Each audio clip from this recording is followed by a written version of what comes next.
Allah Jalla Jalaluhu says, Allah will raise in degree those of you who believe and those who are endowed with knowledge, and Allah is aware of your doings.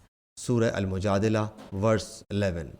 And Allah Jalla Jalaluhu says, O my Lord, increase my knowledge. Surah Taha, verse 114.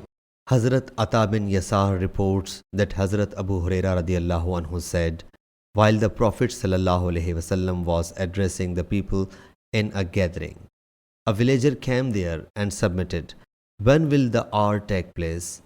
Allah's Apostle sallallahu alaihi wasallam continued his talk. Some people said that Prophet sallallahu alaihi wasallam had disliked his question, whereas the other remarked that he sallallahu alaihi wasallam had not heard his question. When he had completed his talk, he sallallahu alaihi wasallam said, where is he who has inquired about the hour? He submitted, O Allah's Apostle sallallahu alaihi wasallam, I am present. He sallallahu alaihi wasallam said, when trust may be vested, wait for the hour. It was submitted, how will it be vested? He sallallahu alaihi wasallam said, when responsibility may be entrusted to underserving people, wait for the hour. Sahih Bukhari Hadith number 59.